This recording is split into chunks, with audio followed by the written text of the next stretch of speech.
पूरी दुनिया में इतना अंधेरा नहीं कि वह एक मोमबत्ती के प्रकाश को फीका कर सके। नमस्कार दोस्तों, एक कथन किसका है? गौतम बुद्ध साहब का। तो आज हम लोग बात करेंगे गौतम बुद्ध साहब की बायोग्राफी के बारे में, यानी कि इनका पूरा जीवन काल हम लोग देखेंगे। किस तरह से सिद्धार्थ गौतम एक बुद्ध बन जाते हैं, इनके बारे में हम लोग बहुत विस्तार से बात करेंगे आज।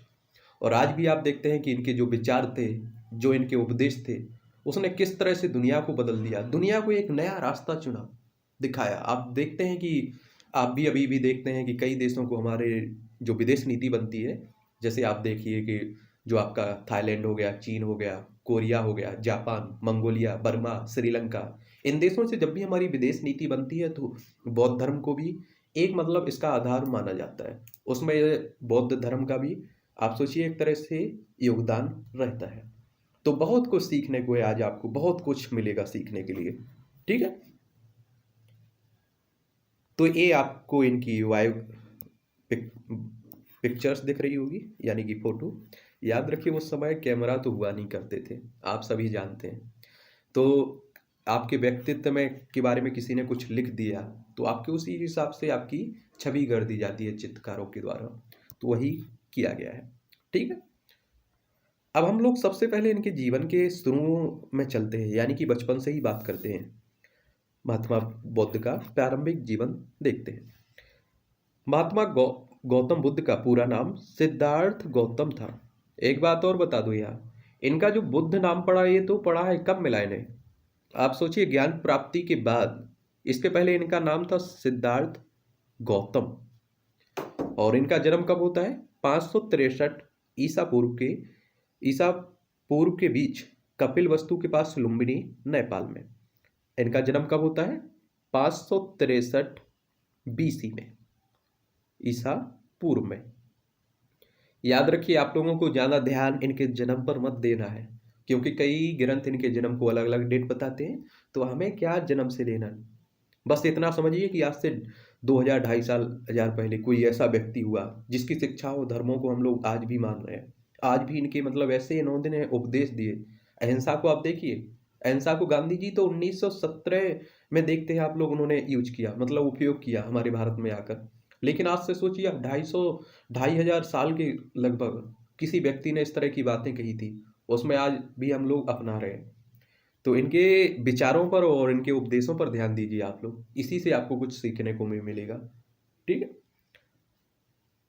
बता दें आपको कि कपिल वस्तु की महारानी जो थी, महादेवी को अपने पीहर यानी देवधर जाते हुए रास्ते में पेशव पीड़ा होती है। उन्होंने एक बालक को जन्म दिया, यही थे गौतम बुद्ध, यानी कि सिद्धार्थ गौतम। आप जानते हैं कि महादेवी, इस तरह की आप लोग कहानी भी, कई आपके एपिसोड अभी आए हुए हैं, उन्हें भी आप लोग देखते रहते हैं। उसमें एक कहानी पूरा दिखाया जाता है कि किस तरह से महारानी जा रही हैं, किस तरह से इन्हें बच्चे को पैदा होता है। मतलब देख रहे हैं आप लोग, पूरा कपिल वस्तु आपकी एक तरह से कहानी उनकी बनाई गई है। इनके पिता का नाम अगर बात करें तो शुद्धोधन था, जो शाक्य के राजा थे। परंपरागत कथाओं के मुताबिक अगर उनकी बात करें तो उनकी जो महादेवी थी, जो कौली वंश से संबंधित थी। किससे? कौली वंश से। सिद्धार्थ के जन्म के 7 दिन बाद इनका निधन हो जाता है, यानी कि ये चल बसती हैं। इनके बाद जो लालन पोषण होता है सिद्धार्थ का, इनकी मौसी और जो शुद्धोधन इनके पिता की दूसरी पत्नी थी, रानी महाप्रजापति गौतमी ने किया, और इनका नाम सिद्धार्थ रख दिया गया। सिद्धार्थ का अर्थ क्या होता है आपको पता होगा? इनका अर्थ होता है सिद्धार्थ नाम का कि वह जो सिद्धि प्राप्ति के लिए जन्मा हुआ है।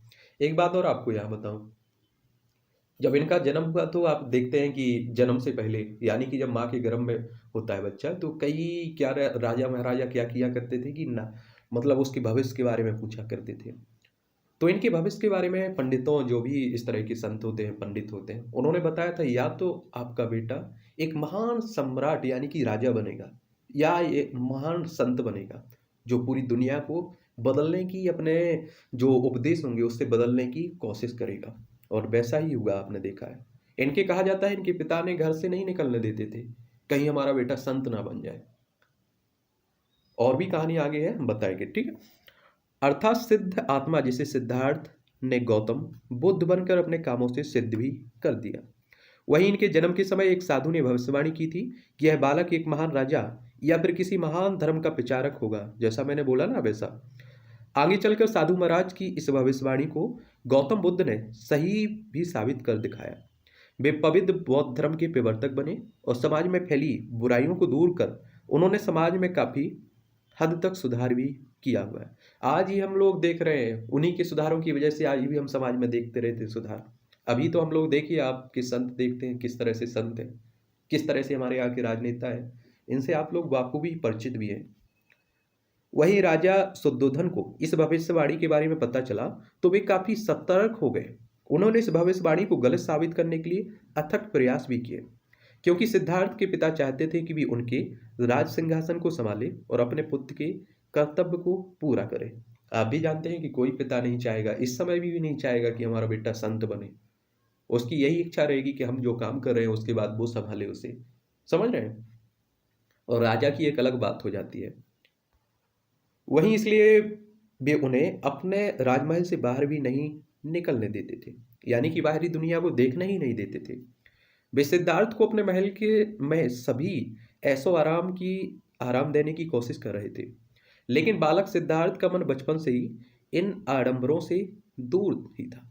इसलिए राजा काफी कोशिशों के बावजूद भी सिद्धार्थ ने अपने पारिवारिक मोह माया का त्याग कर दिया और सत्य की खोज में निकल पड़े। यानी कि आप सोचिए कि एक राजपाट छोड़कर चला जाना कितना, मतलब एक लगता नहीं है। आज आप लोग सोचिए, आज कोई नहीं जाएगा। आज अगर आप 2 पैसे की भी बात हो तो भी आप नहीं जाएंगे जब तक कोई लालच ना हो। उस समय सोचिए कि एक राजा का पुत्र पूरा सम्राट छोड़ के, साम्राज्य बना बनाया हुआ है, और निकल जाता है सत्य की खोज में। याद रखिए, इतिहास में उसी को याद रखा जाता है जो त्याग करे, तपस्या करे, मतलब कुछ तो करे समाज के लिए, किसी तरह से बदले समाज को। वरना आप सोचिए 135 करोड़ जनसंख्या है, डेली कितना पैदा हो रहे हैं, डेली कितने जा रहे हैं, कौन याद रखता है? कोई नहीं। आज जो हम करेंगे वही इतिहास बनकर आगे रह जाएगा, ये आप समझते हैं। आपको बता दें कि गौतम बुद्ध शुरू से ही एक दयालु प्रवृत्ति के व्यक्ति थे। एक कहानी के मुताबिक जब इनके सौतेले भाई देवव्रत ने एक पक्षी को अपने बाण से घायल कर दिया था, तो इस घटना से गौतम बुद्ध को काफी दुख भी हुआ था, जिसके बाद उन्होंने उस पक्षी की सेवा कर उसे जीवन दिया था। वहीं गौतम बुद्ध स्वभाव के इतने दयालु थे कि वे दूसरे के दुखों में दुखी हो जाया करते थे। उन्हें प्रजा की तकलीफों को नहीं देखा जाता, लेकिन उनका यह स्वभाव राजा शुद्धोधन को अच्छा नहीं लगता था। क्योंकि आप जानते हैं कि एक राजा बनने के लिए सीधी सी बात रहती है कि राजा बन रहे हैं आप लोग, तो आप में एक मतलब गुस्से वाला व्यक्ति चाहिए। राजा का जब भी हमारे दिमाग में कोई ऐसा शब्द आता है, शासक, राजा, तो हम सोचते हैं उसमें कि उसकी छवि गढ़ने लगते हैं कि एक महान होगा, ऐसा होगा, उसके पास इतनी सेना होगी, वो गुस्सा वाला होगा, समझ रहे हैं। लेकिन इनका नेचर एक संत प्रवृत्ति का था। आगे बात करेंगे कि अशोक ने किस तरह से बौद्ध धर्म को कि मतलब आप समझिए कि झुक गए उसकी तरफ, तो आपने देखा किस तरह से इनके अशोक के जीवन काल में पूरी तरह से बदलाव आ गया। यानी कि आप समझ सकते हैं कि इनके धर्मों को, इनने जो धर्म खड़ा किया उसके प्रभाव में जो भी व्यक्ति आया है वो किस तरह से बदल चुका है। एक समय हुआ करता था कि अशोक बहुत क्रूर, यानी कि बहुत हत्यारा राजा कहा जाता था ऐसे, लेकिन ये इनके धर्म में आने के बाद, बौद्ध धर्म अपनाने के बाद पूरी तरह से बदल जाता है, अहिंसा के रास्ते पर चलने लगता है। माता पिता, भाई बहन, आप सोचिए पशुओं के लिए अस्पताल भी खुलवा देता है। इतना दयालु शासक बन जाता है। रिवारिक मोह को त्याग कर सिद्धार्थ ने लिया सन्यासी का फैसला। किस तरह से लिया? राजा शुद्धोधन ने सिद्धार्थ का मन शिक्षा में लगाया, जिसके चलते सिद्धार्थ ने विश्वामित्र से शिक्षा ग्रहण की। तो कह सकते हैं आप लोग कि जो विश्वामित्र थे ये पहले इनके गुरु थे। यही नहीं, गौतम बुद्ध को वेद उपनिषदों के साथ साथ युद्ध कौशल में भी निपुण बनाया गया। सिद्धार्थ को बचपन से ही घुड़सवारी का शौक था। वहीं धनुष, बाण और रथ हाँकने वाला एक सारथी में कोई दूसरा मुकाबला नहीं कर सकता था। यानी कि ये सभी, आप सोचिए एक व्यक्ति, आपने भी देखा होगा चाणक्य के बारे में आप सुनते रहते हैं, कई लोगों के बारे में सुना करते हैं। प्राचीन काल में आप सोच सकते हैं कि 2000 ढाई हजार साल पहले लोगों में मतलब तरह तरह की, एक तरह से आप महानता हासिल किए हुए थे। अर्थशास्त्री कह लीजिए, राजनीतिज्ञ कह लीजिए, विद्वान कह लीजिए, हर क्षेत्र में महानता हासिल किए हुए थे। वहीं साल 16 साल की उम्र में उनके पिता ने सिद्धार्थ की शादी राजकुमारी यशोधरा से कर दी। यानी कि इनकी जो पत्नी का नाम था, क्या था? यशोधरा। जिससे उन्हें एक बेटे को जन्म मिलता है, यानी कि एक बेटा होता है इनका। उसका नाम राहुल रखा जाता है। क्या? राहुल। गौतम बुद्ध का मन गृहस्थ जीवन में लगाने के लिए उनके पिता ने उन्हें सभी तरह की सुख सुविधाएं उपलब्ध कराई। यहाँ तक कि सिद्धार्थ के पिता जो थे, इन्होंने बेटे के भोग विलास का भी भरपूर बंदोबस्त किया था। राजा शुद्धोधन अपने बेटे सिद्धार्थ के लिए 3 ऋतुओं के हिसाब से 3 महल भी बनाए गए थे, क्योंकि ये नहीं चाह रहे थे कि बाहर की दुनिया को कुछ देखे इनका बेटा। तो इस 3 ऋतुओं के लिए, अलग अलग ऋतुओं के लिए 3 महल भी बनाए गए, जिसमें नाच गान और ऐशो आराम की सभी व्यवस्थाएं मौजूद थीं। लेकिन ये चीज़ें भी सिद्धार्थ को अपनी तरफ आकर्षित नहीं कर सकी, क्योंकि सिद्धार्थ को इन आडंबरों से दूर रहना ही पसंद था। इसलिए वे इस पर कोई खास ध्यान भी नहीं देते थे। वहीं एक बार जब महात्मा बुद्ध यानी कि सिद्धार्थ दुनिया को देखने के लिए सैर करने निकले, तो उन्हें एक बूढ़ा दरिद्र बीमार मिला, जिसे देखकर सिद्धार्थ का मन विचलित हो गया। वे उसके कष्ट के बारे में सोचते लगे। बूढ़ा दरिद्र बीमार, एक मतलब मरा हुआ व्यक्ति, और एक इसमें संत, तरह तरह के व्यक्ति उन्हें बाहर देखने को मिले। आप भी जानते हैं कि आपने कभी अगर देखा हो, जब किसी की शव यात्रा में जाते हैं, या कभी आप लोग गंगा किनारे जाते हैं, तो लगने लगता है ना कि मोह माया है सब, बाकी आने के बाद सब भूल जाते हैं।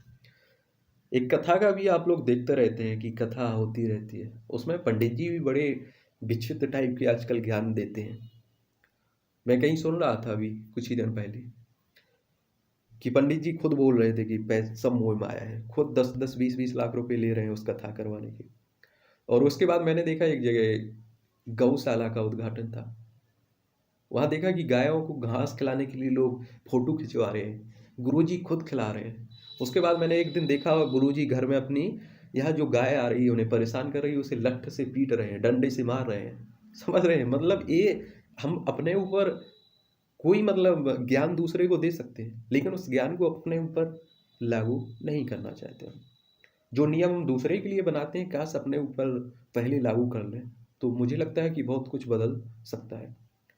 गौतम बुद्ध को देख लीजिए, इन्होंने जो नियम बनाए पहले अपने अपने धर्म के ऊपर अपनाए, उसके बाद बाहरी दुनिया ने उन नियमों को स्वीकारा। इस तरह दयालु प्रवृत्ति होने की वजह से उनका मन सांसारिक मोह माया से भर गया। वहीं एक बार भ्रमण के दौरान ही सिद्धार्थ ने एक सन्यासी को देखा, जिसके चेहरे पर संतोष दिखाई दिया, जिसे देखकर राजकुमार सिद्धार्थ काफी प्रभावित भी हुए। उन्हें सुख की अनुभूति भी हुई है। आज के संतों की बात नहीं कर रहा हूं, उस समय के संत आप देखिए कि मतलब एक अच्छी प्रवृत्ति के हुआ करते थे, खुश रहते थे। आज के संतों को देखिए। एमपी में आपने एक कंप्यूटर बाबा के बारे में सुना होगा। मैं एक दिन उनका भाषण सुन रहा था, अभी चुनाव के समय एमपी में, जब विधानसभा चुनाव हो रहे थे, तो उन्होंने बोला कि मतलब ऐसा वैसा, मैं अगर ये हार गई, वो हार गई, वो जीत गई, तो मैं संन्यास ले लूंगा, मैं धरती में समा जाऊंगा, ये कर दूंगा, वो कर दूंगा। बाद में उन्हें बाबा जी को एक पद दिया जाता है, हार भी जाती है फिर भी पद दे दिया जाता है। तो इनका मुझे लगता है कोई धर्म नहीं है, ये अब मतलब राजनीति के लिए भी आने लगे हैं, यानी कि इन्हें राजनीति करने में भी इंटरेस्टिंग हो गए हैं। तो मुझे नहीं लगता है कि इसके बाद हमारा समाज इन्हें मान पाएगा, स्वीकार करेगा।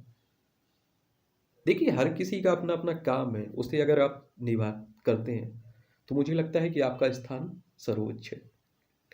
वहीं इसके बाद उन्होंने अपने पारिवारिक जीवन से दूर जाने और अपनी जो पत्नी थी और अपने बच्चे का त्याग करने का फैसला लिया, तपस्वी बनने का फैसला लिया, जिसके बाद वे जंगल की तरफ चले गए। कठोर तपस्या की कर की विकास और सच्चाई की खोज की इन्होंने, कठोर तपस्या करके।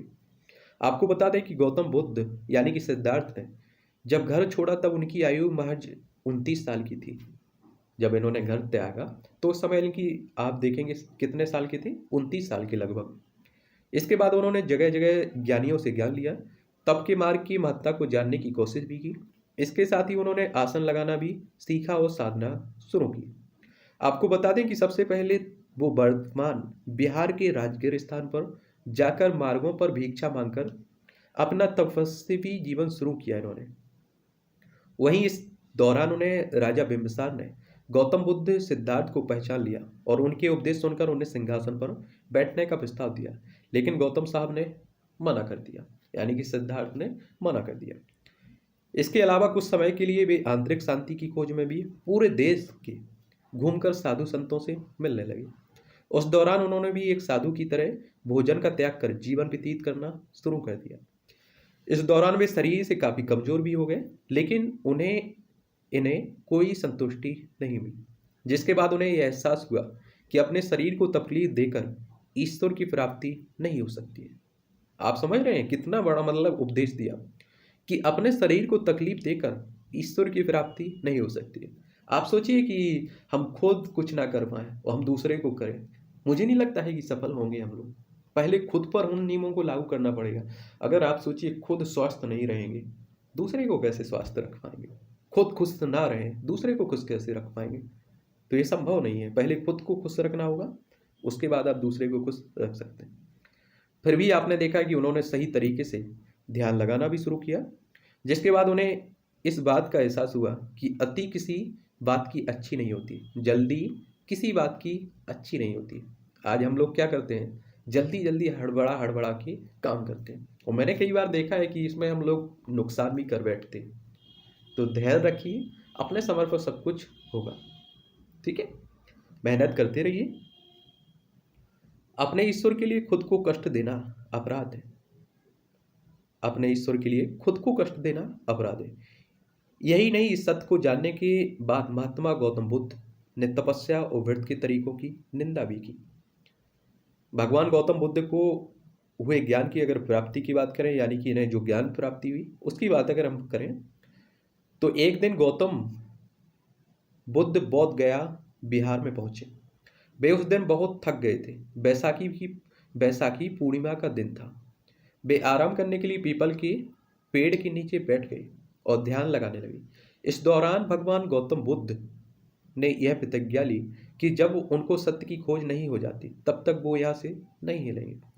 49 दिनों तक, कितना, 49 दिनों के ध्यान के बाद उन्होंने एक दिव्य रोशनी उनकी ओर आती हुई देखी, यानी कि ज्ञान की प्राप्ति की।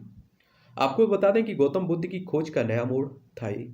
इस दौरान उन्होंने इसकी खोज की थी कि सत्य हर मनुष्य के साथ है और उसे बाहर से ढूंढना निराधार है।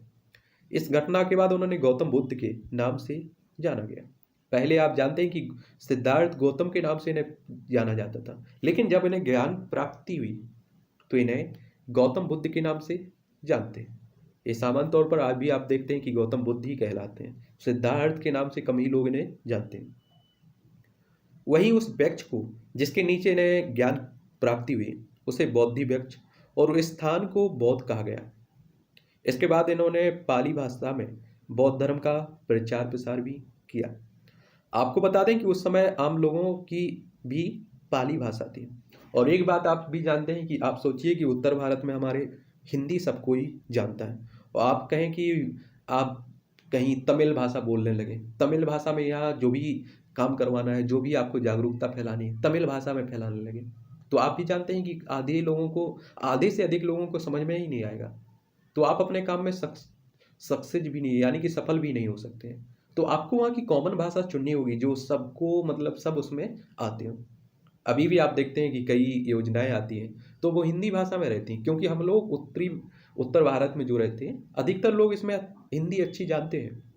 और दक्षिण भारत में आप जाते हैं तो तमिल में वहाँ योजनाओं का नाम दिया जाता है, इसलिए क्योंकि लोगों को समझ में आ जाए। इसीलिए इन्होंने भी पाली भाषा को कॉमन भाषा को चुना जो सभी लोग वहाँ जानते थे।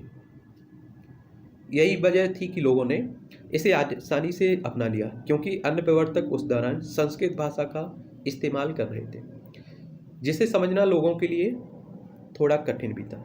इस वजह से भी लोग गौतम बुद्ध और बौद्ध धर्म की तरफ ज़्यादा से ज़्यादा आकर्षित हुए। देखते ही देखते बौद्ध धर्म की लोकप्रियता लोगों के बीच बढ़ती गई। वहीं इसके बाद भारत में कई अलग अलग प्रदेशों में कई हजार अनुयायी फैल गए, जिसने उनके संघ का गठन भी किया। वहीं इस संघ ने बौद्ध धर्म के उपदेशों की को पूरी दुनिया में फैलाया, जिसके बाद बौद्ध धर्म की अनुयायियों की संख्या दिन पर दिन बढ़ती गई। गौतम बुद्ध ने लोगों को सच्चाई के मार्ग पर चलकर सरल मार्ग अपनाने का ज्ञान भी दिया। आपको बता दें कि किसी भी धर्म के लोग बौद्ध धर्म अपना सकते थे, क्योंकि यह सभी जाति धर्मों के लिए से एकदम दूर था। यानी कि कहने का मतलब है कि ये ना तो हिंदुओं के लिए आप कह सकते हैं हिंदुओं का धर्म है, ना आप कह सकते हैं मुस्लिमों का धर्म है। कोई भी हो, कॉमन कोई भी आप व्यक्ति इसे अपना सकता था। आपको बता दें कि गौतम बुद्ध को हिंदू धर्म में भगवान विष्णु का रूप माना गया था, इसलिए इन्हें भगवान बुद्ध कहा जाने लगा। इसके अलावा बौद्ध धर्म की इस्लाम में भी अपनी एक अलग जगह थी। बौद्ध धर्म में अहिंसा, जिसे आप आज भी बात करते रहते हैं, अन्ना हजारे साहब आज भी देखते हैं आप लोग की इस पर बात करते रहते हैं। अहिंसा को अपनाने और सच्चाई के मार्ग पर चलकर सभी मानव जाति पशु पक्षी को समान प्रेम का दर्जा देने को कहा गया। इसके साथ ही आपको बता दें कि महात्मा बौद्ध के पिता और उनके बेटे राहुल दोनों ने बाद में बौद्ध धर्म अपनाया। यानी कि इनके जो पिता थे और जो बेटे थे, इन दोनों ने बाद में बौद्ध धर्म को अपनाया। गौतम बुद्ध के उपदेशों एवं प्रवचनों का प्रचार प्रसार सबसे ज्यादा किसने करवाया? सम्राट अशोक ने। किसने? सम्राट अशोक ने। क्योंकि सबसे ज्यादा प्रभावित बौद्ध धर्म से कोई हुआ है तो अशोक सम्राट ही। आप लोगों ने देखा है कि हमने बायोग्राफी कवर की हुई है अशोक सम्राट की, उसे जाकर देख सकते हैं आप लोग किस तरह से एक महान, किस तरह से उनकी जिंदगी में बदलाव आता है। आज आप अशोक को जानते हैं तो उसके युद्धों के कारण नहीं जानते, इसलिए जानते हैं क्योंकि उसने बौद्ध धर्म अपनाकर अपने आप में परिवर्तन किया। दरअसल कलिंग युद्ध में हुए नरसंहार से व्यथित होकर सम्राट अशोक का हृदय परिवर्तन हो गया। उन्होंने महात्मा बौद्ध के उपदेशों को अपनाते हुए इन उपदेशों को अभिलेखों द्वारा जन जन तक पहुंचाया। अभिलेख गढ़ने का यही मतलब था कि हजारों साल बाद भी लोग देखें तो जाने इनके, यानी कि बौद्ध धर्म के बारे में, अशोक के बारे में, इसलिए ये अभिलेख लिखे गए थे। यही नहीं, सम्राट अशोक ने विदेशों में भी बौद्ध धर्म के प्रचार में अपना महत्वपूर्ण योगदान भी दिया है। आपने सुना होगा कि अशोक ने श्रीलंका भी अपनी बेटी संगमिता और बेटे महेंद्र को भेजा हुआ था प्रचार के लिए। खुद ने भी कई यात्राएं की। ठीक है। गौतम बुद्ध की अगर दी गई शिक्षा की बात करें हम लोग कि इन्होंने क्या कहा, तो गौतम बुद्ध ने तत्कालीन रूढ़ियों और अंधविश्वासों का खंडन कर एक सहज मानव धर्म की स्थापना की। उन्होंने कहा कि जीवन संयम, सत्य, अहिंसा, पाक संयम, सत्य, अहिंसा का पालन करते हुए पवित्र और सरल जीवन व्यतीत करना चाहिए। उन्होंने कर्म भाव ज्ञान के साथ सम्यक की साधना को जोड़ने पर बल दिया, क्योंकि कोई भी अति शांति नहीं दे सकती। इस तरह पीड़ाओं तथा मृत्यु भर से मुक्ति मिल सकती है, और भय मुक्ति एवं शांति को ही उन्होंने निर्वाण यानी कि ज्ञान प्राप्ति कहा। उन्होंने निर्माण का जो मार्ग मानव मत को सुझाया था वह आज भी उतना ही प्रासंगिक है जितना कि आज से 2500 वर्ष पूर्व था। मानव की मुक्ति का मार्ग ढूंढने के लिए उन्होंने स्वयं राजश्री भोग विलास त्याग किया और अनेक प्रकार की शारीरिक यातनाएं झेली। आप ही सोचिए, अगर हमारे मन में ज्यादा, आप सोचिए दुख क्यों है हमारे, इसके बारे में भी तो उन्होंने बताया कि मोह माया। आपके पास एक बंगला है, आप सोच रहे हैं दूसरा आ जाए, तीसरा आ जाए, एक गाड़ी है दूसरी आ जाए, तीसरी आ जाए। अगर आपके अंदर संतुष्टि है तो मुझे नहीं लगता है कि दुख आप होंगे। अगर आपके पास जो करंट में स्थिति है उसी से हिसाब से आप जी सकते हैं ना। ठीक है। गहरे चिंतन मनन और कठोर साधना के पश्चात ही उन्हें गया बिहार में बौद्धि वृक्ष के नीचे तत्व ज्ञान यानी कि ज्ञान प्राप्त हुआ। उन्होंने सर्वप्रथम 5 शिष्यों को शिक्षा भी दी हुई थी। क्या किया था? 5 शिष्यों को शिक्षा भी दी हुई थी। ठीक है।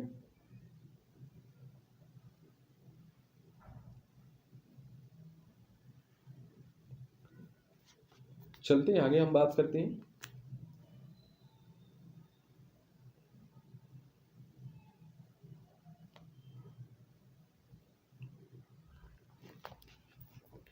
गौतम बुद्ध का परिनिर्माण की अगर बात करें तो आपको बता दें कि 80 साल की आयु में गौतम बुद्ध ने अपने निर्वाण की प्राप्त घोषणा की। और समाधि धारण करने के बाद गौतम बुद्ध के अनुयायियों ने बौद्ध धर्म का जमकर प्रचार प्रसार भी किया।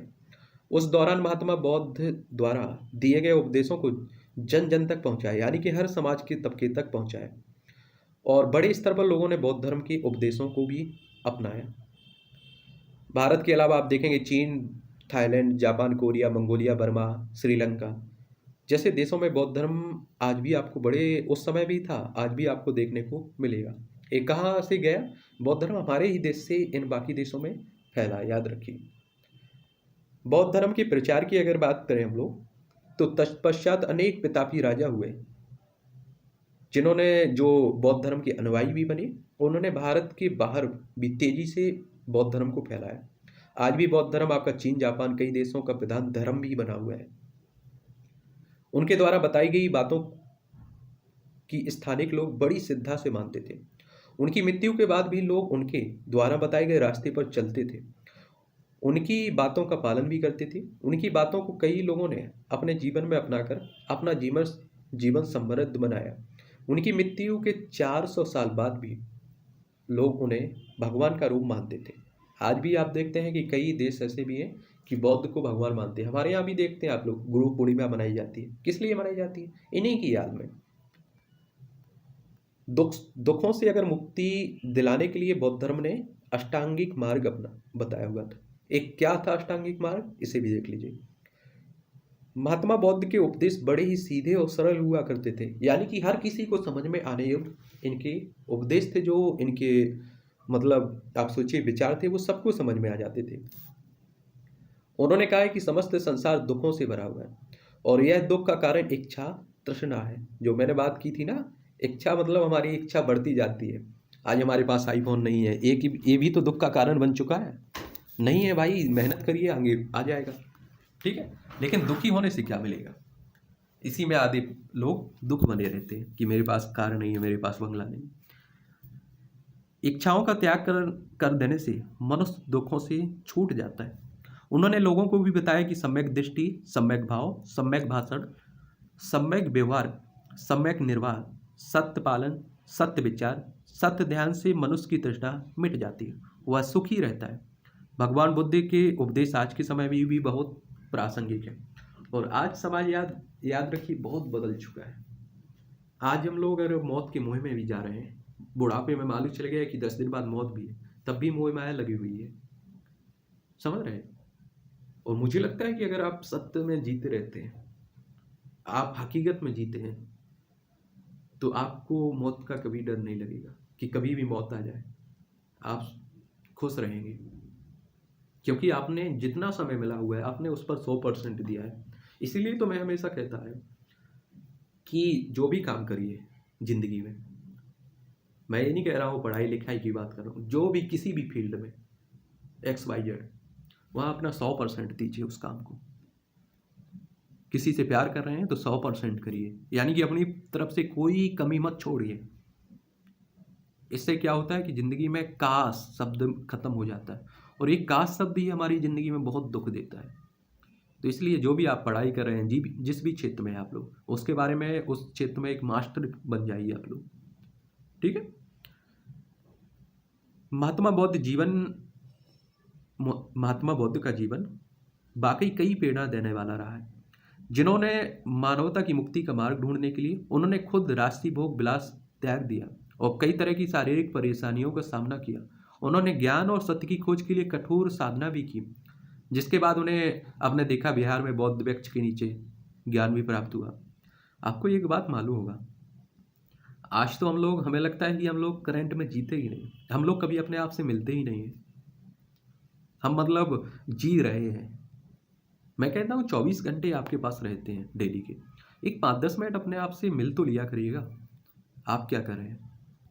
देखता हूँ कई लोग, एक गिफ्टेड मेरे पिताजी ने दिया। अरे भाई, पिताजी ने तुम्हें तो पूरा साम्राज्य बना कर दे दिया, आपने पिताजी को क्या दिया? कम से कम इस पर भी तो विचार कर सकते हैं। आपके परिवार ने बहुत कुछ आपके लिए दिया, लेकिन आपने अपने परिवार को क्या दिया, इस पर भी तो आप सोच सकते हैं। मुझे लगता है कि शर्म जो चीज़ होती थी, ये अब किसी समाज के किसी भी व्यक्ति में बची ही नहीं है। पिताजी ने आपको इतना कुछ दे दिया या किसी भी परिवार के किसी भी मेंबर ने, आपका भी तो कर्तव्य बनता है कि आप भी उसे कुछ उसके बदले उनकी सेवा करें, कुछ उन्हें ऐसा दें कि उन्हें भी गर्व हो कि आप जैसे बेटे को जन्म देकर उन्होंने कोई गलती नहीं की। समझ रहे हैं आप लोग? चलिए खैर छोड़िए इस बातों को। महात्मा गौतम बुद्ध ने संसारिक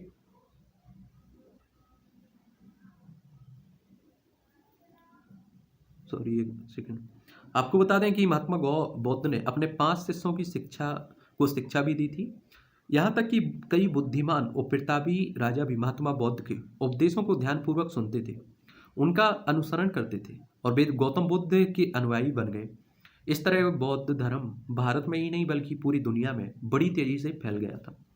भगवान गौतम बुद्ध के मुताबिक मानव जीवन दुखों से भरा हुआ है। उन्होंने बताया कि पूरे संसार में सारी वस्तुएं दुखमय हैं। इसके अलावा भगवान गौतम बुद्ध में मानव जीवन मरण के चक्र को दुखों का मूल कारण माना गया। बताया गया है कि सभी धर्म का मूल उद्देश्य मानव को इस जन्म और मृत्यु के चक्र से छुटकारा दिलाना है। मैं ये नहीं कहता हूँ कि आप सन्यासी बन जाइए, बिल्कुल नहीं, ठीक है। मैं ये भी नहीं कहता हूँ कि आप लोग घर परिवार छोड़ दीजिए, सब कुछ निकल जाइए। मैं इन्हें अभी तक ये भी नहीं कहा। मैं ये कहता हूँ कि आपके पास कुछ इंसानियत, मानवता तो होना चाहिए। और इस समय आप देख रहे हैं कि मुझे नहीं लगता है कि मानवता दिखाई दे रही है। एक व्यक्ति चलता है दिल्ली से कोरोना महामारी के टाइम में और वो अपने घर तक पहुंचते पहुंचते मर जाता है क्योंकि कोई उसे पानी देने वाला भी बीच में नहीं मिलता है। एक माँ रोड पर बच्चे को जन्म देती है, कोई उसकी मदद के लिए नहीं आता है, वो चलकर फिर से उठकर चलने लगी। एक माँ का बेटे को जन्म देना या बच्चे को जन्म देना, आप सोचिए माँ के लिए दूसरा जन्म होता है, इतनी पीड़ा होती है उसकी, फिर भी हम लोगों में कुछ नहीं। बहुत बुरी हालत हमने देखी है। इस समय अगर राम भगवान होते या कोई भी भगवान होता, आप जिसे भी मांगते हैं, मुझे नहीं लगता है कि आप लोगों को यह हमें माफ कर पाएगा। हम अपने आप से झूठ नहीं बोल सकते, कभी भगवान से झूठ नहीं बोल सकते। अभी कुछ ही दिन पहले की बात है, मैं किसी से बच्चे से एक कहानी सुन रहा था, तो उसने बड़ी इंटरेस्टिंग कहानी सुनाई। मतलब इस तरह से आप सोचिए कि मुझे लगा कि बचपन में हर कोई भगवान का रूप होता है, बचपन में वो सही रास्ते चुनता है, लेकिन वो बड़ा होते जाते वो समाज के प्रभाव में आता है तो बदल जाता है। क्योंकि अभी उस बच्चे ने कहा कि वो उसकी क्लास में किसी मैडम ने पूछा होगा कि वो तीन बच्चों को 3 पक्षी देते हैं और आपको इन्हें मार के आना है, यानी कि इन्हें मार देना है, वापसी ले आना है और ऐसी जगह छुपा के मारना कि कोई दूसरा देख ना पाए। तो कहते हैं कि वो बच्चा, मुझे मतलब उस बच्चे की बड़ी 5-6 साल का उम्र का बच्चा, बहुत मतलब ज्ञान, एक तरह से आपको उसमें समझदारी देखिए। तो बोला, सबने हमारे दोस्तों ने बोला कि वो कोई कहीं से ऐसा करके ले आएगा, कहानी पूरी सुनाई। बोले, मैंने बोला कि मैम मैं इसे पक्षी को नहीं मार पाऊंगा। बोली क्यों? बोला कि कोई देख रहा हो या ना देख रहा हो, लेकिन भगवान तो देख रहे होंगे। तो मतलब आप समझ सकते हैं कि एक बच्चे में कितना दिमाग है। बाकी आप लोग समझ सकते हैं इस समय क्या चल रहा है। महात्मा गौतम बुद्ध ने संसार में व्याप्त सिर्फ दुखों के बारे में बताया, बल्कि दुख उत्पन्न होने के कई कारण भी उन्होंने बताए। इसके अलावा गौतम बुद्ध ने दुखों से छुटकारा दिलाने के लिए भी मार्ग बताए, यानी कि जो दुख है किस कारण है वो भी बताया उन्होंने, और इसका मतलब क्या उपाय हो सकता है उसे भी बताया। आपको बता दें, इसके लिए बुद्ध ने अष्टांगिक मार्ग का उपयोग किया। इसमें सब कुछ बताया गया है कि किस तरह से दुख है, दुख के कारण है, आप समझ सकते हैं। समझ रहे हैं आप लोग?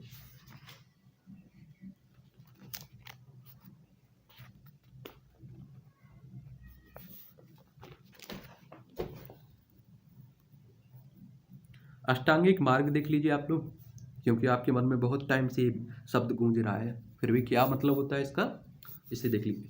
सम्यक दृष्टि, सत्य तथा असत्य को पहचानने की शक्ति। महात्मा बौद्ध के मुताबिक जो भी शख्स दुखों से मुक्ति चाहना चाहता है उसे उसमें सत्य और असत्य को पहचानने की शक्ति होनी चाहिए।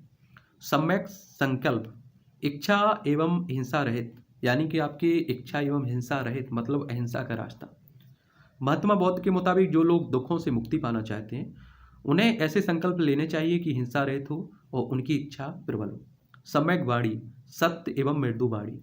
दुखों से निजात पाने के लिए महात्मा बुद्ध ने सम्यक वाणी का भी वर्णन किया है। बुद्ध की माने तो सत्य और मधुर बोलने से इंसान को सुख की अनुभूति होती है और दुख उसके पास पास भी नहीं भटकता है। याद रखिए, मैं कहता हूँ कि हमेशा ऐसे शब्द निकालिए अपने मुंह से कि उसके लिए आपको पछताना ना पड़े दोबारा कभी।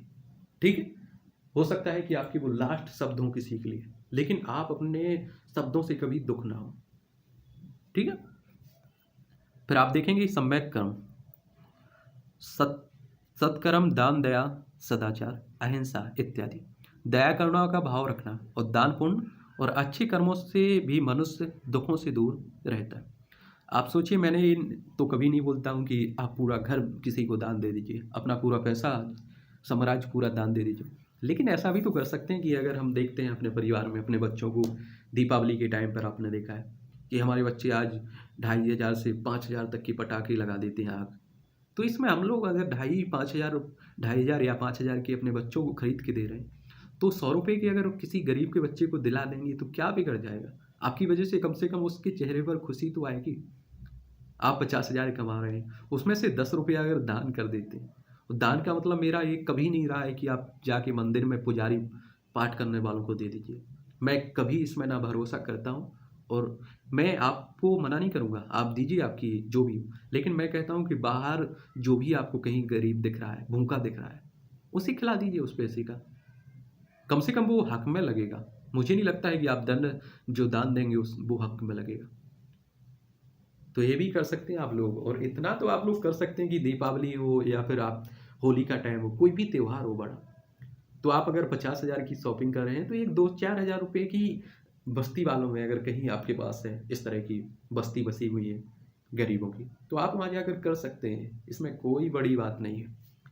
आप देखिए कभी इस तरह का काम करिए, उसके बाद देखिए कि कितनी मतलब आनंद मिलेगा, कितनी उन लोगों के चेहरे पर खुशी होगी। शायद मुझे लगता है कि हम अपने बच्चे पर अगर 50,000 या पूरी ज़िंदगी खर्च कर दें तो शायद बच्चा हमें उतना वो नहीं देगा खुशी, लेकिन सामने वाले आप देखिए कितना 10 रुपये में भी वो आपके भक्त बन जाएंगे।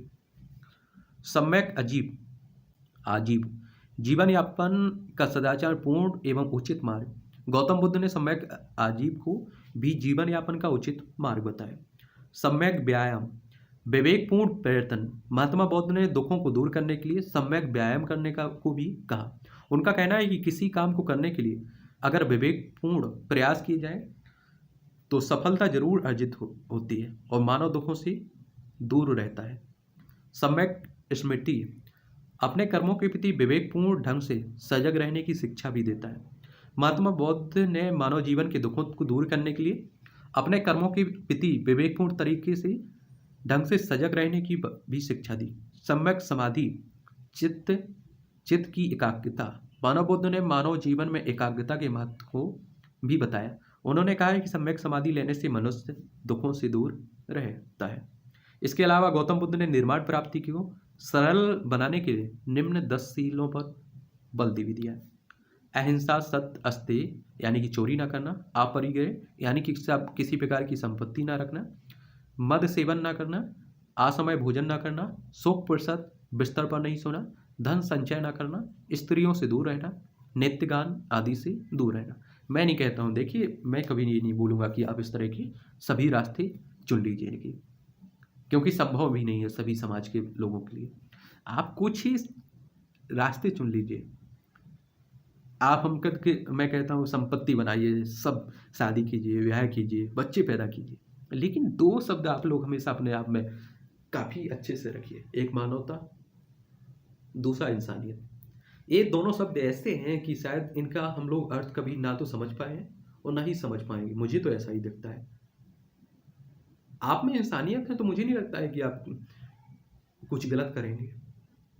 मुझे नहीं लगता है कि आप अगर गली में कोई गिर जाता है तो आप ना उठाएं उसे, आप उठाएंगे, वो किसी भी धर्म का हो, किसी भी जात का हो, किसी भी वर्ग का हो। मैं अभी देख रहा था कहीं कुछ ही दिन पहले की बात है कि कॉलेज के सामने एक बूढ़ी माँ मतलब गिर जाती है भीख मांगने वाली, उसके बाद वहाँ लड़कियाँ खड़ी हैं, लड़के खड़े हुए, कोई आगे नहीं बढ़ने को आता है। अगर कोई उठा भी दे तो आप सोचिए कि उसके ऊपर लोग हंसते हैं। रेलवे में देखा होगा आपने, कहीं भी आप अपनी ज़िंदगी में देखते रहते हैं, नल खुला हुआ है, पानी गिर रहा है, उसे कोई बंद नहीं करेगा। अगर कोई बंद कर भी दे तो उस पर हंसेंगे लोग। तो खैर छोड़िए, ये आपकी महानता है। हो सकता है कि ऐसा करके आप ना बंद करके, ना किसी की मदद करके 250 साल जी जाएंगे, 200 साल, 500 साल, क्या उखाड़ लेंगे। मुझे नहीं लगता है कि आप या मैं गलत रास्तों पर चल के कुछ उखाड़ पाएंगे।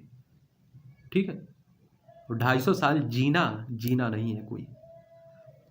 इसके साथ ही भगवान बुद्ध ने जीवों पर दया करने का भी उपदेश दिया है। हवन, पशु बलि जैसे आडंबरों की जमकर निंदा भी की हुई। इसके अलावा महात्मा बौद्ध ने सनातन धर्म के कुछ संकल्पनाओं का प्रचार प्रसार किया, जैसे अग्निहोत्र और गायत्री मंत्र। बौद्ध धर्म की अगर महत्वपूर्ण बातों की हम बात करें तो गौतम बुद्ध सभी जातियों और पंथों के लिए खुला था। बौद्ध धर्म, उसमें हर आदमी का स्वागत था, ब्राह्मण हो या चंडाल, पापी हो या पुण्य, या गृहस्थी हो या ब्रह्मचारी, सबके लिए उनका दरवाजा खुला हुआ था। उनके धर्म में जात पात, ऊंच नीच का कोई भेदभाव नहीं था। यही तो धर्म होता है। हम आज भी सोचिए, आपकी भगवान राम होते, क्या आप जो कर रहे हैं उसमें आपकी मदद करते? मैं कहता हूं कभी ना करते। अभी आप सोचिए कि लॉकडाउन के टाइम कितने लोगों की जान गई।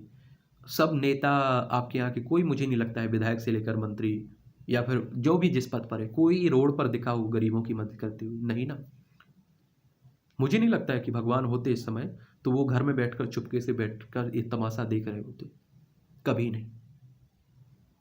और ये बात आप लोग समझ लीजिए, हो सकता है कि आपके पास पैसा है, हमारे पास पैसा है, हम जिंदगी का ये पड़ाव, मतलब जवानी का पड़ाव आराम से बिता लें, लेकिन धरती पर रहते हुए अगर आपको सजा मिलती है तो मुझे नहीं लगता है कि आपको भगवान आपकी मदद करने आएंगे। या फिर आप ऊपर जाते हैं, अगर आप पर लोग इस तरह की बातों में भरोसा करते हैं तो तब भी आपको कोई भगवान से छूट नहीं मिलेगी। भगवान आपके साथ कभी नहीं देंगे। थोड़ी बहुत मानवता रखी जाती है। भगवान, उनको भगवान किसने बना दिया? हम ही आप लोगों ने। पुरुषोत्तम राम, उन्होंने अपने आप को भगवान किसी ने नहीं कहा, उन्हें पुरुषों में उत्तम, पुरुषोत्तम।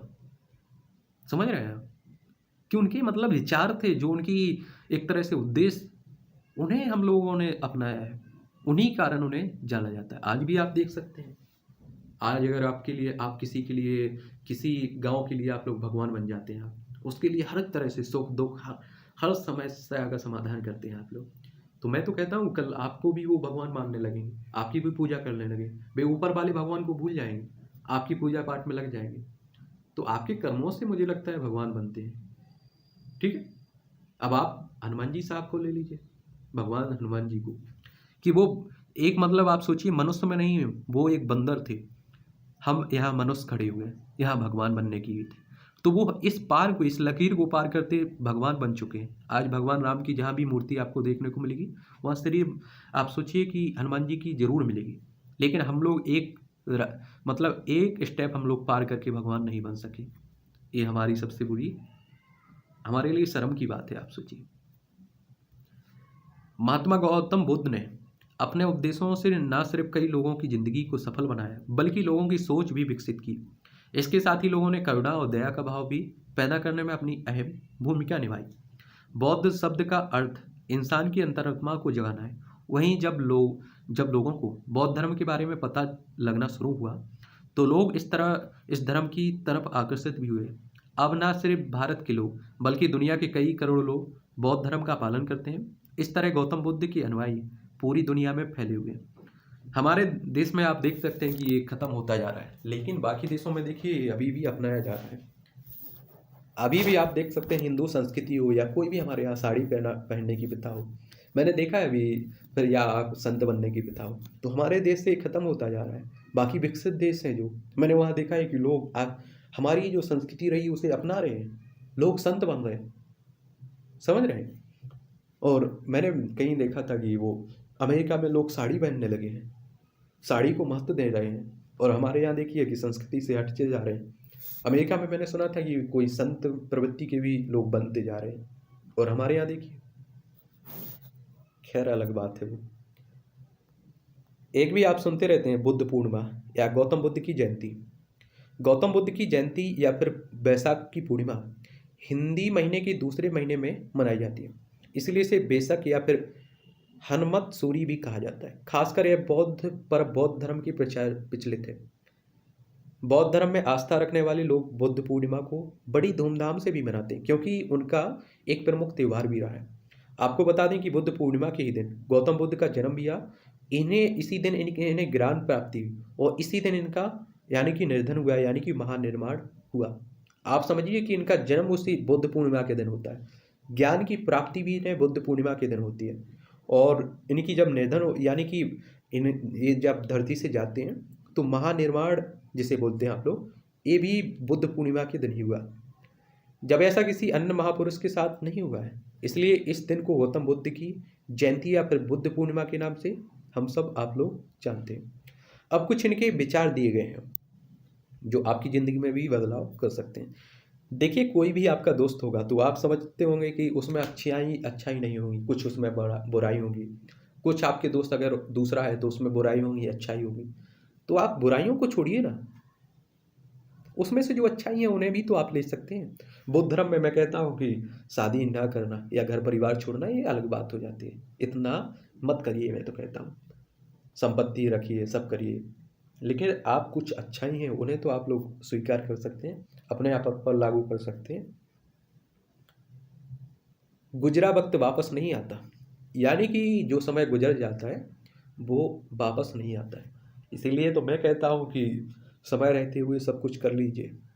अभी एनसीईआरटी पढ़ा रहा था, वहाँ भी मैंने यही कहा आप लोगों से कि समय रहते हुए सभी एनसीईआरटी को पढ़ लीजिए आप लोग, क्योंकि समय निकलने के बाद आपके पास पछताने के अलावा कोई और उपाय नहीं बचता है। मैं तो कहता हूँ इस काश शब्द, आपने सुना हुआ काश शब्द, इस काश शब्द को जिंदगी में आना ही नहीं चाहिए। ये अगर काश शब्द जब भी आ जाता है ये सबसे बड़ा दुख का कारण बन जाता है उसी समय। हम अक्सर ऐसा सोचते हैं कि अगर आज कोई काम अधूरा रहेगा तो वो कल पूरा हो जाएगा, हालांकि जो वक्त भी गुजर गया वो वापस नहीं आएगा।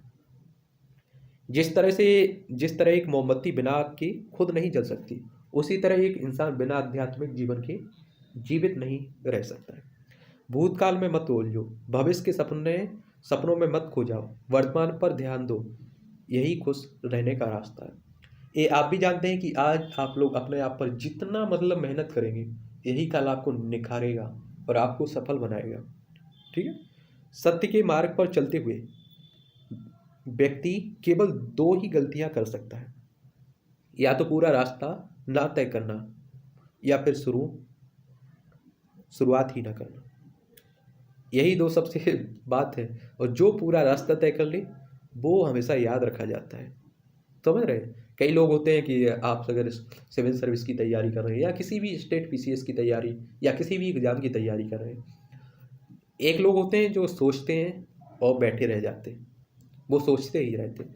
एक वो लोग होते हैं जो काम करते हैं लेकिन पूरा नहीं करते हैं, और एक वो लोग होते हैं जो काम शुरू भी करते हैं और एंड तक उसे अंजाम भी देते हैं, और आप जानते हैं कि यही लोग सफल होते हैं। हर इंसान को यह अधिकार है कि वह अपनी दुनिया की खोज स्वयं करे, हर दिन की अहमियत समझे। इंसान हर दिन एक नया जन्म लेता है और हर दिन एक नए मकसद को पूरा करने के लिए, इसलिए एक दिन की अहमियत समझें, यानी कि हर सेकंड की, मैं तो कहता हूँ हर मिनट की अहमियत समझिए। आप लोग समझिए, समझ रहे हैं? गुजरा वक्त वापस नहीं आता। हम अक्सर ऐसा सोचते हैं कि अगर कोई काम अधूरा रह गया, इसके बारे में पहले भी बात कर चुका हूँ। खुशी हमारे दिमाग में होती है। खुशी पैसे से खरीदी गई चीज़ों से नहीं, बल्कि खुशी इस बात में है कि हम कैसा महसूस करते हैं, कैसा व्यवहार करते हैं और दूसरे के व्यवहार का कैसा जवाब देते हैं। इसलिए असली खुशी हमारे मस्तिष्क में है, और सबसे बड़ी आपकी संतुष्टि ही आपकी खुशी देती है आपको। मैंने कई बार आपको पिक्चर्स भी शेयर की हुई है कि एक बच्चा रोड पर कुछ बेचता है, मतलब ऐसा कोई भी वस्तु बेचता हो, इतना खुश दिखता है हंसता हुआ। कई आपने देखा है सब्जी बेच रहे हैं, वो भी खुश रहे, और हम घर में बैठे हुए हैं, ऐसी हर तरह की सुविधा है फिर भी हम खुश नहीं रह रहे। तो मुझे लगता है संतुष्टि रखना जरूरी है। आकाश में पूर्व और पश्चिम का कोई भेद नहीं है। लोग अपने मन में भेदभाव को जन्म देते हैं और फिर यह सच है कि सच है ऐसा विश्वास करते हैं। आप हमेशा सोचिए, आप सोचिए, कोई हमारा मित्र गरीब है या नहीं है, हमारी बस्ती में कोई रह रहा है, हम उस पर घमंड करें, हम उससे मतलब उससे भेदभाव करें, क्या उखाड़ लेंगे? ऐसा तो है नहीं कि वो आप भूख से मर जाएगा या आप अपनी महानता को ही हासिल कर लेंगे, नहीं ना। देखिए, मुझे नहीं लगता है कि हम घमंड में जीकर या इस तरह के भेदभाव करके किसी को कुछ ना समझें कुछ पालेंगे। मैंने बताया आप लोगों को हमेशा कि किसी दूसरा व्यक्ति अगर आप पर भरोसा कर रहा है, आपको 100% दे रहा है, आपके रिश्ते को बनाने के लिए 100% आप पर खर्च कर रहा है, तो आपका कर्तव्य तो बनता है कि उसमें 10% तो उसे वापसी करिए। ठीक है? क्योंकि मैंने देखा है ऐसे लोगों को जो सब कुछ पा चुके हैं, सक्सेस है हर तरह से, वो भी आज अपने आप में संतुष्ट नहीं है, रोते हैं बैठ के। क्योंकि आप दूसरे को खुशी देंगे तभी मुझे लगता है आप खुश रह पाएंगे। अगर आपकी वजह से किसी दूसरे की आंखों में आंसू आते हैं, दूसरा पीछे जाता है या पिछड़ता है किसी भी चीज़ में, तो आप खुद को माफ़ कर सकते हैं। हो सकता है कि आपके बारे में मैं ज़्यादा नहीं जानता हूँ, लेकिन भगवान आपको कभी माफ़ नहीं करेंगे। ठीक है? तो अच्छी चीज़ों के बारे में सोचें। हम वही बनते हैं जो हम सोचते हैं, इसलिए सकारात्मक बातें सोचें और खुश रहें। कहा जाता है कि अगर 24 घंटा में एक दिन आप 24 घंटे खुश रहते हैं तो आप दुगनी तिगनी शक्ति से काम करने सकते हैं और आपकी दिमागी क्षमता भी बढ़ जाती है। इसलिए हमेशा सकारात्मक सोचें और खुश रहें। आप अगर आपने सुना भी होगा कि अगर आप कोई काम कर रहे हैं, उसमें आप में आपका दिमाग में आ जाता है कि काश हम इस काम में हार जाते हैं, असफल हो जाते हैं, तो कहते हैं कि उसी जब जिस वक्त आपके दिमाग में ये विचार आता है, उसी वक्त आप लोग हार जाते हैं। तो इस तरह के जो भी होगा आप अपना 100% दीजिए, किसी भी काम कर रहे हैं, जो भी परिणाम मिलेगा उसे स्वीकारिए। ठीक है? जिस तरह से लापरवाह करने पर घास जैसी नरम चीज की धार भी हाथ को घायल कर सकती है, उसी तरह से धर्म की असली स्वरूप को पहचानने में हुई गलती आपको नरक के दरवाजे पर पहुंचा सकती है। कभी कभी हमने देखा होगा कि घास आप लोग ने देखी होगी कि बरसात के टाइम में लग जाती है, कभी कभी उसमें हम लोग हाथ से पकड़ते हैं तो हमारा हाथ कट जाता है, इतनी धार होती है। तो उसी की बात की जा रही है। तो धर्म को, जिस भी धर्म में आप रह रहे हो, उससे पहचानिए, उसमें जो है उसे जानिए। आप लोग, ये धर्म कभी नहीं करता है कि दूसरे के धर्म को गिराइए, दूसरे को गाली दीजिए या फिर आप सोशल मीडिया पर किसी के बारे में उल्टा सीधा बोलिए। ठीक है? आपको ही, अगर आप सामने वाले की इज्जत करते हैं तो मुझे लगता है वो भी आपकी इज्जत करेगा, सम्मान करेगा, स्वाभाविक सी बात है। इस तरह ईर्ष्या और नफरत की आग में जलते हुए इस संसार में खुशी और हंसी कैसे स्थायी हो सकती है? अगर आप अंधेरे में डूबे हुए हैं तो आप रोशनी की तलाश क्यों नहीं करते? ये भी अच्छी बात है। जिस व्यक्ति का मन शांत होता है, जो व्यक्ति बोलते और अपना काम करते समय शांत रहता है, वह वही व्यक्ति होता है जिसने सच को हासिल कर लिया, जो दुख तकलीफों से मुक्त हो चुका होता है। इसे बात आप लोग भी जानते होंगे कि मुझे लगता है कि पता है, हम लोग कोई भी काम कर रहे हैं तो वह हम लोग बड़ा चका कर दिखाते हैं। कई बच्चों ने आपने सवाल भी किए हुए थे कि मैं सोचता रहता हूँ, मेरा दिमाग कुछ ना कुछ चलता रहता है। आप, मुझे लगता है, हकीकत में नहीं जीते हैं। जब हम फटीचर स्थिति में जी रहे हो, अब स्टूडेंट हैं, हमारी औकात कुछ नहीं है। हो सकता है कि कल अगर माँ बाप पैसे ना दें तो हम सुबह का खाना भी नहीं खा सकते हैं। समझिए, पूरी तरह से डिपेंड। तो इसमें आप क्या उखाड़ सकते हैं? इसमें एक ही काम करिए ना, आप लोग पढ़िए, अपना ध्यान पूरा पढ़ाई पे लगाइए, बाकी की चीज़ों को हटाइए। समझ रहे हैं? बाकी की चीज़ों को उस समय सोचिए जब आप उस पोजीशन पर पहुंच जाए। यह मनुष्य का अपना मन, ना कि उसका शत्रु जो उसे रे मार्ग पर ले जाए। जीभ एक तेज चाकू की तरह बिना खून निकाले ही मार देता है। आपकी जीभ, जो यानी कि बोलने की बात की जा रही है, हजारों दिए को एक ही दिए से बिना उसके प्रकाश को कम किए जलाया जा सकता है। खुशी बांटने से खुशी कभी कम नहीं होती। देखिए कितनी अच्छी बात कही गई है। इन्हें कम से कम अपने जीवन पर लगाइए, देखिए फिर कि इतिहास में आपको याद रखा जाता है या नहीं। हो सकता है कि अभी शुरू में आप इस तरह के काम करें तो लोग आप पर हंसेंगे, लेकिन लास्ट तक आप लोग पहुंचिए। देखिए, अपने आप, हम अपने विचारों से ही अच्छी तरह ढलते हैं। हम वही बनते हैं जो हमने सोचते हैं। जब मन पवित्र होता है तो खुशी पर छाई की तरह हमेशा हमारे साथ रहती है खुशी। अपने उद्धार के लिए स्वयं कार्य करें, दूसरों पर निर्भर ना रहें। ये भी सबसे बड़ी बात है, अपने आप पर निर्भर रहें पूरी तरह से।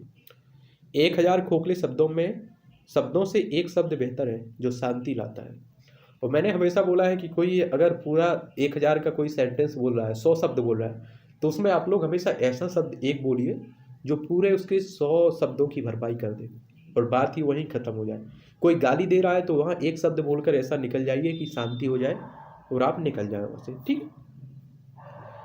एक निष्ठाहीन और बुरे दोस्त से जानवरों की अपेक्षा ज़्यादा भयभीत होना चाहिए, क्योंकि एक जंगली जानवर सिर्फ आपके शरीर को घाव देता है, लेकिन एक बुरा दोस्त आपके दिमाग में भी घाव कर सकता है।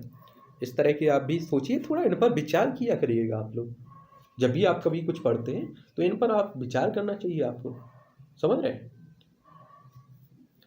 आपको जो भी मिला उसका अधिक मूल्यांकन ना करें और ना ही दूसरों से नफरत यानी कि ईर्ष्या करें। वे लोग जो दूसरों से ईर्ष्या यानी कि नफरत करते हैं उन्हें मन की को शांति कभी नहीं प्राप्त होती है, ठीक है। आप एक सबसे बड़ा संतुष्ट शब्द अपने दिमाग में लाइए, उसी से अपना काम चलाइए। एक कुत्ते को एक अच्छा कुत्ता नहीं माना जाता है क्योंकि वह एक अच्छा नादकार है। एक आदमी एक अच्छा आदमी ना ही माना जाता क्योंकि वह एक अच्छा बोल लेता है। कहते हैं ना कि वो हम सबसे पशुओं में है वो या फिर किसी भी जानवर में हो, हम हमारे अंदर सबसे ज़्यादा मतलब आप सोचिए सोचने की शक्ति है, समझदारी की शक्ति है, लेकिन फिर भी हम लोग बेवकूफ़ी जैसी काम करते हैं। देखिए, आप अगर गाय को देख लीजिए, कुत्ते को देख लीजिए, वो खाना खाता है, वफादारी करता है, वो अपना धर्म निभाता है। आज हम अपना अपना धर्म देख लीजिए कि हम अपने धर्म से कितने दूर हट चुके हैं। हम इंसान हैं तो इंसानियत निभानी चाहिए ना, नहीं ना। चलिए खैर ये छोड़िए, जो भी आपको अच्छा लगा हो तो आप अपने आप पर फॉलो कर सकते हैं, ठीक है। और बाकी आपको बताना हिस्ट्री के बारे में जितने भी महान हुए वो मैंने बात की थी तो मैं कर रहा हूँ। आगे आगे हम लोग महावीर स्वामी साहब के बारे में बात करेंगे, ठीक है।